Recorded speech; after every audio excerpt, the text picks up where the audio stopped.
Welcome to round 3 of the Parenting Roundabout podcast for the week of June 24th. I'm Nicole Erdix, and I'm here with Catherine Haleko. Hello. And Terry Morrow. Hello. We're moms of teens and young adults, and when it comes to parenting, we've been there, done that, bought the t-shirt. But we're still waiting for that day when we'll reach the finish line and have no further need to lay down in a dark room with a wet rag over our eyes, worrying about something or other. Wednesday is complaint day here on the Parenting Roundabout. And today we'd like to complain about traveling, or all the prep that goes into leaving your family for a night or two. Yes, so in my house, when I travel, not only do I have to travel, but I have to prepare my family for my travel. Right. So I just can't pack up and leave like some other adults in my household do. Nope, I have to make sure that there's enough dog food, and, there are instructions about locking doors behind you and setting alarms and when the gardener's coming and blah, blah, blah, blah, blah. There's all sorts of stuff that has to go into. And actually, I'm actually getting ready to leave tomorrow. So listeners, this would have been last week. But while I'm away, my husband and daughter are heading off to Iceland. Oh, you're not going to be there to see them off. Well, and it's even more challenging because I'm trying to get them ready for Iceland. I mean, my daughter is, but my husband's away on business. Oh, dear. And he's not able to get his stuff ready. So I feel like I'm doing triple duty here. Yeah. So thankfully, my son is staying home and looking after the pets. But you'll have to leave him detailed written instructions on. Oh my gosh, of course. Even though the cats are his cats. Exactly. Oh, gads. Exactly. He doesn't know what time I feed them. So this has been a particularly stressful time. And I've got people wanting me to, do things. And I'm like, I just can't think about it right now. Yeah. So that's what happens in our house when I go away. Everything falls apart. This is why I never go away. Right.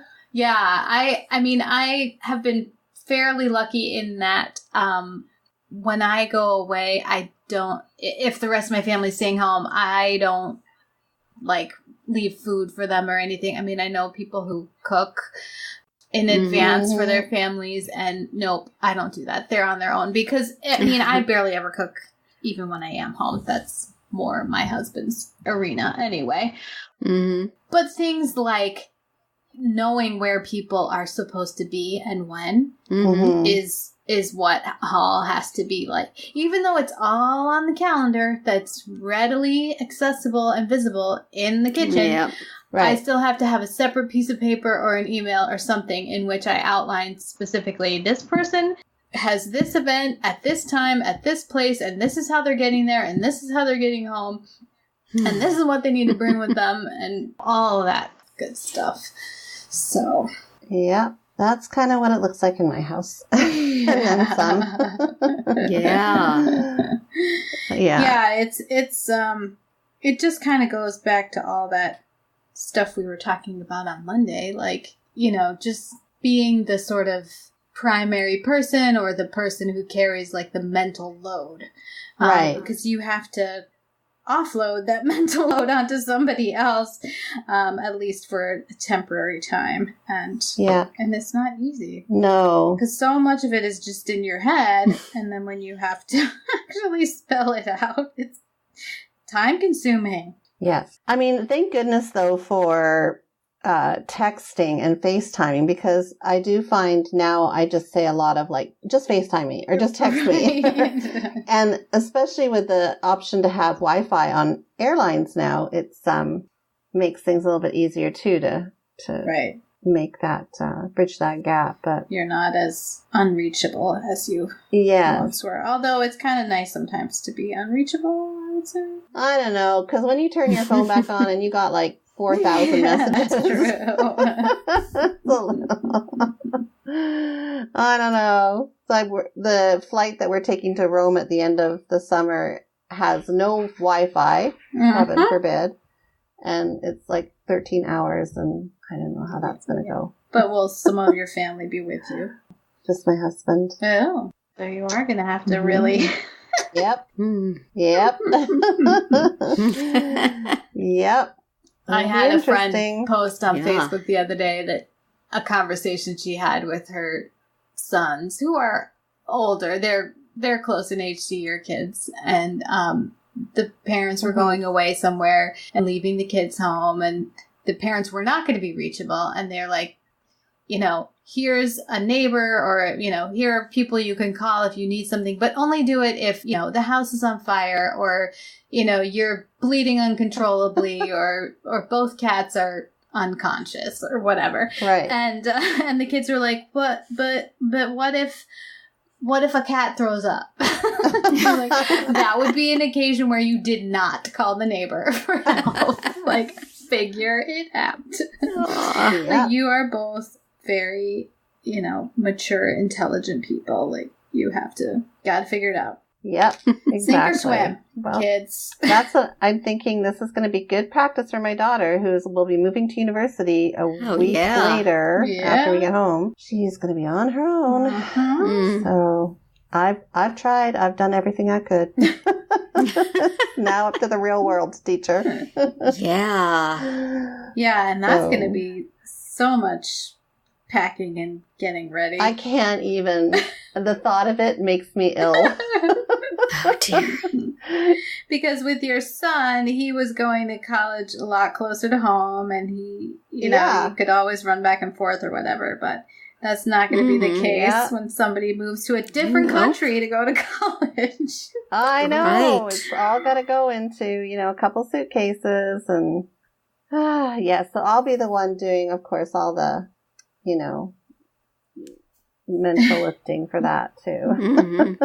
So it's going to be a crazy summer. That'll give us lots to talk about on this podcast. Yeah. Yeah, my kids still are, I feel like they should be more independent at packing than they are. Mm. They still ask for a list. And, I mean, it's great that they can pack themselves, basically, but as long as they do have a list. But I feel like, the way I make the list is I think about what we're going to do and what you'll need, and you could go do that thinking. Yes. I guess I need to, scaffold it with them, right? There you go. Sit there and say, okay, well, let's think about what needs to go on the list and where we're going to be and what we're going to be doing. And I guess I need to teach that skill, huh? Yeah. What happens with you, Terry? I mean, you went to New Jersey recently. Did your whole family go? Or did you just you and your son? Well, we Not went New to Jersey. You live in New Jersey. What am I talking about? We went to the Special Olympics, and usually the thing is that usually if we go on a trip or anything like that, all of us go. So, my daughter packs herself very nicely, and my husband just packs for him. So this was an instance where my daughter had to work, and I wanted her to have those work hours. And she doesn't necessarily enjoy the whole weekend there as much as we do. So it totally made sense for her to stay home. And she was happy to do so, but, she was nervous about being all alone in the house, which I understand. I'm nervous if I'm all alone, if I'm sleeping alone in the house and nobody else is there. Not that ever happens, but, so we wound up having some friends came in and hung out with her, and that was really nice. But, there's going to come a time where other people aren't going to be available, and we're going to have to work on that. She's completely capable to do everything she needs to do. She's completely comfortable. She can make her meals. She can clean up. She can do everything. It's just sort of the aloneness that's an issue. And I think most people can relate. I mean, I'm sure there's some kids her age who would be, yes, everybody's gone. Woo! But she's not one of those kids. And if you're somebody who, likes to have family around, then it's really hard to adjust. So that was a little difficulty, but fortunately we were able to work it out. But there was a time I went for business trips occasionally, but that really doesn't happen anymore. So hasn't really much happened while we've had the kids. So we're just boring stay-at-home people who go on vacation altogether. Except for the dog. We used to have to find a place for the dog, and that was always a pain. Yeah. You don't have to worry about that anymore. We don't for the moment, yeah. We should be taking advantage of this opportunity to travel a ton. Talk your husband into getting another. Yeah, until we talk him into it or get to the point where we don't care what he thinks. Just usually the way it happens. Right. Because he's not going to change his mind.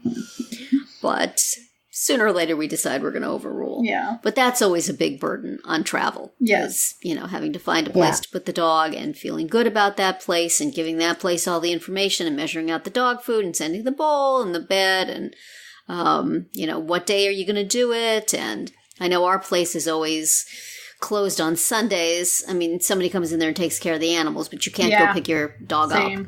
So you have to kind of look at your trip and say, well, am I going to have to pay for an extra night at the dog place? Because even though we're home, you try to work around that.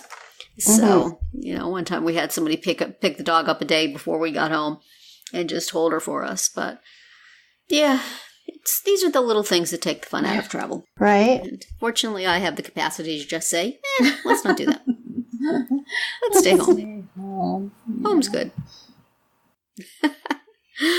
Well, that's it for me in travel. And that's it for today's round 3. Tune in tomorrow when we'll obsess about our 4 things and then come back on Friday to see what we've come up with for our Roundabout Roundup picks this week. Find all our episodes at parentingroundabout.com and talk back in the comments there on our Facebook page or on Twitter, where you'll find us at Roundabout Chat.